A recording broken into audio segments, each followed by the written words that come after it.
The Enclave, everyone's favourite messed up version of the USA. A faction that has lost more battles and has had more major defeats than Trump has in his first 100 days in his second term as president. We're going to win so much, you may even get tired of winning. And you'll say, please, please, it's too much winning. We can't take it anymore. Mr. President, it's too much. A faction that somehow has had a comeback more times than Trump. I just want to say thank you for making it happen. Thank you. And a faction that may just be every Fallout fan's most wanted to see faction in the next Fallout game. Even though lore-wise, I don't really even know why they were in Fallout 4. So with that all being said, let's jump straight into this and start to evaluate the Enclave militaristically. From Fallout 4, of course. Sorry, actual Enclave, you'll get your own video one day. Before I continue with the video, I would ask that you all like and subscribe, as well as hitting the bell for notifications of this channel. This helps to boost my channel, and I hope you will all enjoy the video. Thank you all for watching, and I'll see you all at the end of the video. The Enclave are the re-embodiment of the USA after the post-war apocalypse, which is Fallout. Their main goal is to restore America back to its pre-war status before the bombs were dropped, and the methods of doing this can be very immoral, to say the least. But you can understand why they use such harsh and immoral methods in such a hard and harsh world that is Fallout.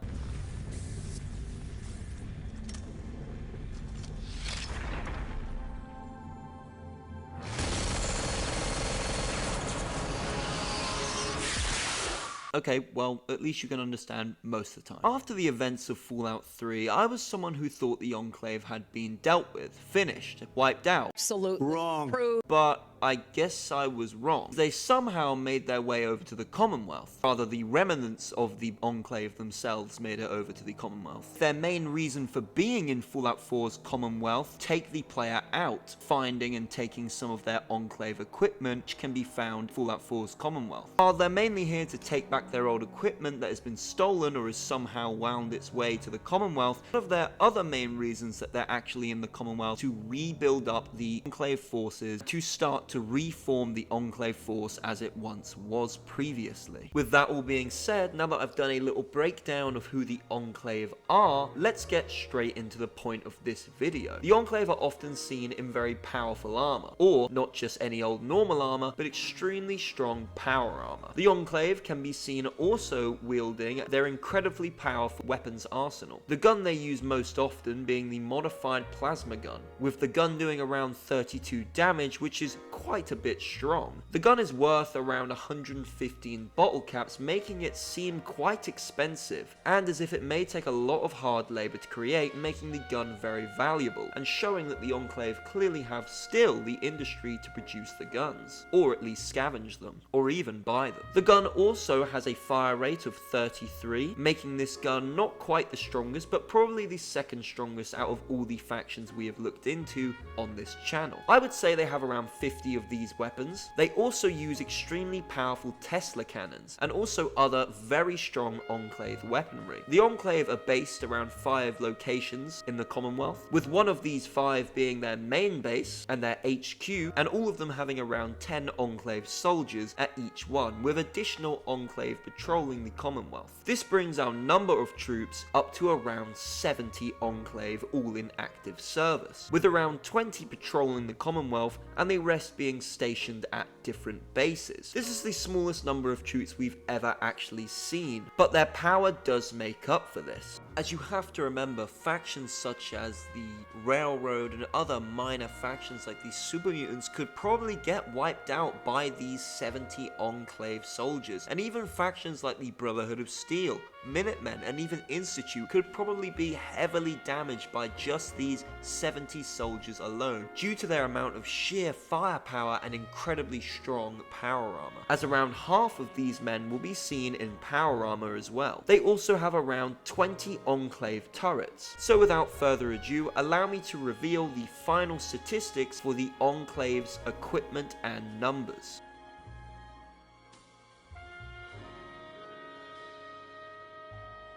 Now the next thing I want to talk about is the Enclave's bases, because while they have 5 bases, only one of them is actually their main center of command and their main base in the Commonwealth, with the other 4 bases being not actually very tactically good places. In fact, they're actually tactically terrible places, such as under a bridge where you can be shot from several different angles and outmaneuvers from several different angles. And they even built one of their bases literally in a crate. Well, that was a great idea, guys. Sounds like a lot of moron. It sounds like a lot moron. Sounds like a moron.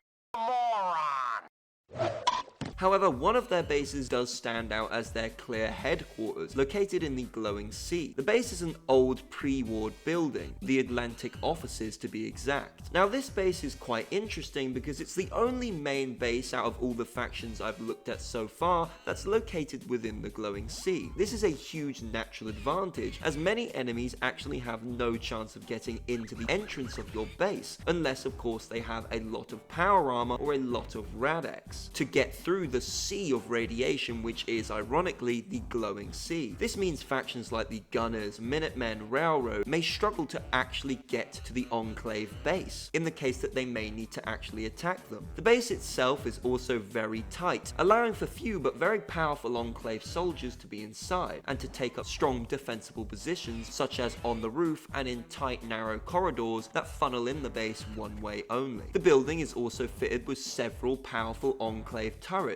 which will shoot enemies getting closer to the base. Now, the base itself is very shaky and highly damaged, meaning that there are a lot of literal holes in the base's defensible capabilities. And I mean that literally. The base is filled with holes that enemies can shoot, throw grenades into, and blow up. This is obviously a problem because that means any faction that actually gets through to the base could potentially have one of their soldiers literally just throw a grenade at the base and then completely destroy it, or kill a lot of Enclave inside. The other problem with the base is that it can be attacked from every single side, and this attack could be very potentially dangerous to the Enclave, as they've placed their base in the glowing sea, a place covered in a shroud of radiation mist, which could potentially cover up and conceal an enemy faction's attack on you. If a smart faction like the Institute could surround the base and surprise the Enclave, which they're highly capable of doing so, then I think the Enclave could potentially extremely struggle with dealing with an Institute threat, due to the Institute's amount of numbers and well-placed tactics. This could be the same with the Brotherhood of Steel, who have a large variety and a large power base of power armor. Due to the thick fog of the glowing sea, the Enclave could be at a hard disadvantage. Mind you, the Enclave soldiers, like I said before, are placed in strategically highly advanced spots, and the Enclave soldiers themselves are wielding some very powerful weapons, such as a Tesla cannon, which can literally vaporize entire enemy units at once. The base is quite 50-50 to be honest, with on one hand factions like the Institute and Brotherhood of Steel being able to overrun the base quite quickly, and on the other hand smaller factions but still more powerful factions wouldn't even be able to touch the base itself. For that reason, I'm going to give the base's defensibility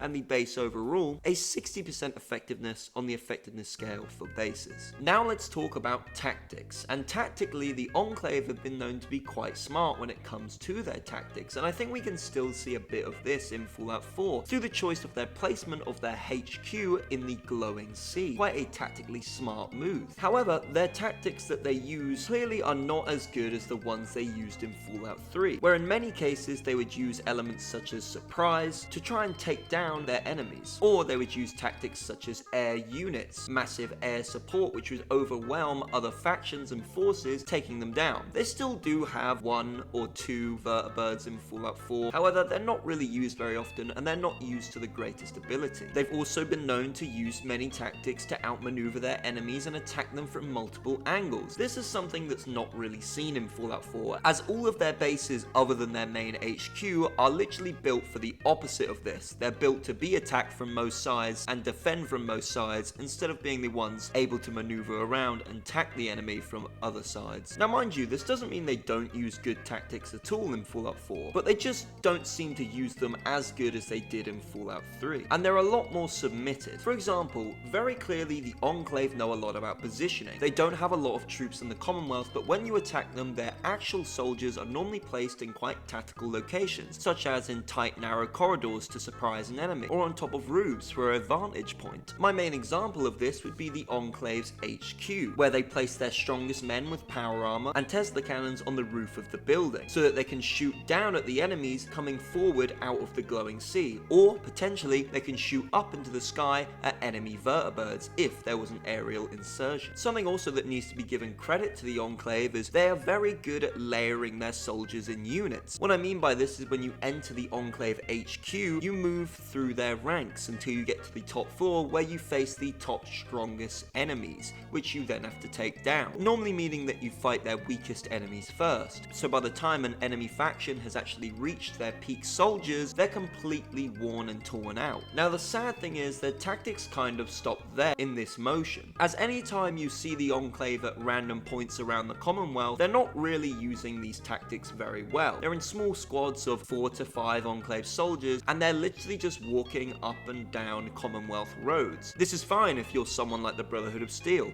an established fighting force with numbers that they can chuck away, but the Enclave acting so recklessly makes them quite a big target for an attack from multiple sides, multiple angles, and frontwards and backwards attacks. That being said, the Enclave do sport incredibly powerful weaponry, Tesla cannons, plasma weaponry, and they can vaporize most units that get in their way when they're on their patrols. Their formation of their soldiers also helps them to do this, as they normally have their power armored soldiers in the back with 2 or 3 soldiers in front of them who just have normal strong Enclave armor. This means that the normal soldiers offer some sort of meat shield for the power armored soldiers in the back, not to mention that the power armored soldiers often have long range weaponry so they can shoot over the weaker Enclave soldiers in the front, making them quite a powerful force even with their lack of numbers. We can also of course assume that the Enclave, if there was a large scale battle, would use their old tactics of flanking an enemy and wearing them down from different angles, with their strong powerful armored troops and strong protected weaponry. Their tactics would probably outpower most of the factions, if not all of them in the Commonwealth. However, due to their small numbers, factions like the Institute and Brotherhood of Steel probably could just win a major battle against the Enclave just based on numbers alone. That being said, I think even the 70 Enclave soldiers versus the Brotherhood of Steel's around 900 soldiers, I think the Enclave at full force of 70 soldiers could do some serious damage to the Brotherhood of Steel's numbers and power. And I think with the Enclave's 70 soldiers alone, they'd probably be enough just to wipe out the railroad.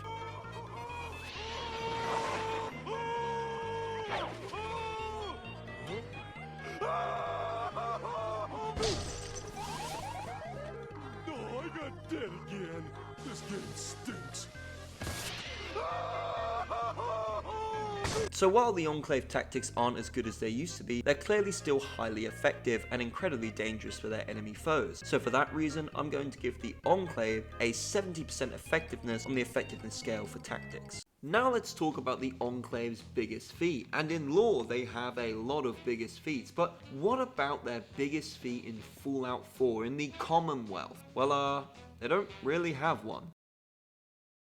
They seem to have just been planning to have assaulted one main large raider base where the Forged have actually stole some of their power armor and their equipment, and they were going to go and wipe them out, which I guess would have been quite the feat because the Forged are probably the strongest raiders in the Commonwealth, but they never get to do that because we as the player wipe them out before they can, so they actually don't have a biggest feat whatsoever outside of them killing a lone trader with a Brahmin. So yeah, unless you want to count that. The Enclave leader in Fallout 4, as far as I'm aware, is a man called Major Elias. I'm not really sure how good he is as a leader, as we actually only know anything about him through holotapes left behind on computers. He appears to be in control of the ongoing Enclave organization within the Commonwealth, but outside of that, I don't even think we see him in the game. If we do, he fights with his troops, I guess, so that's okay, and I guess it's a plus. We just don't have a lot to go off, so I suppose I'll give his leadership a 50% effectiveness on the effectiveness scale for leadership. It's not that I hate the guy, I just really don't know anything about him. He seems to give out good directive orders, I suppose, and people clearly follow him and kind of respect him, I guess, but I'm really shooting at short straws here. I don't really know a lot about him whatsoever because we're not shown a lot about him whatsoever within the game, so there's only so much I can really say. Anyway, 50% effectiveness on the scale of effectiveness for leadership. Let's move on. Okay, finally, let's talk about the Enclave's chain of command. The Enclave's chain of command is basically just your normal militarized chain of command, and it works really well actually. It keeps the Enclave troops disciplined and under control of those in power above them. It also makes them far more used to sticking to and following rules. The rank system also helps as well, as Enclave soldiers are of course motivated to move up and through the ranks of the Enclave itself, making their way to the top. Just like the Brotherhood of Steel, this also means that there's always someone above you to report to, which is always helpful at keeping military morale high and making sure the military is flowing well in an operational and understandable state. So, with that being said, they're basically just kind of an upgraded version of the Brotherhood of Steel, I would say. So, I'll give their chain of command a 90% effectiveness on the scale of effectiveness for chain of command. I think the Enclave versus America, once again, isn't much of a comparison, but it's more of a comparison than other factions. Well, at least it would be if we're talking about the Enclave as a whole. These Enclave aren't really very comparable. They're comparable in the sense that they have probably the best tech in the Commonwealth, outside of the Institute, of course, similar to America, and they're also comparable in the fact that they both use different and very interesting tactics, but other than that, they're not very comparable to America. Now, I think where we can actually compare the Enclave to a real-life military is quite interesting, because it's a, my pick at least would be a certain army from the 1940s, on the German side,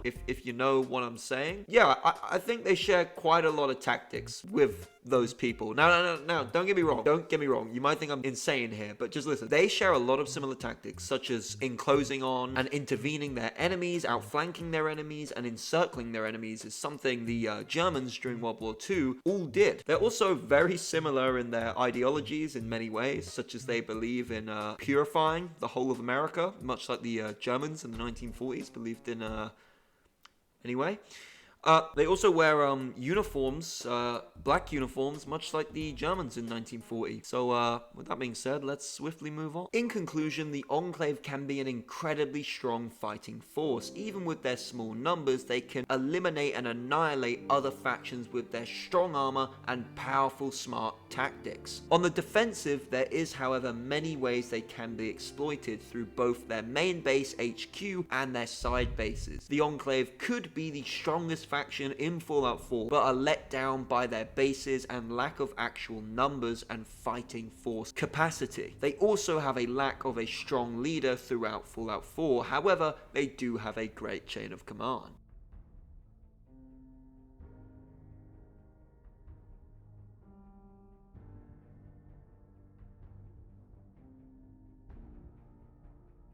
Thank you guys ever so much for watching the video. If you made it to the end, I ask that you like and subscribe with the bell on so you can be notified for when I upload. Thank you guys for being ever so much patient with me over this time. I have been on holiday and all around, and I've been quite ill, so thank you guys for being patient with me, and I appreciate it, I really do.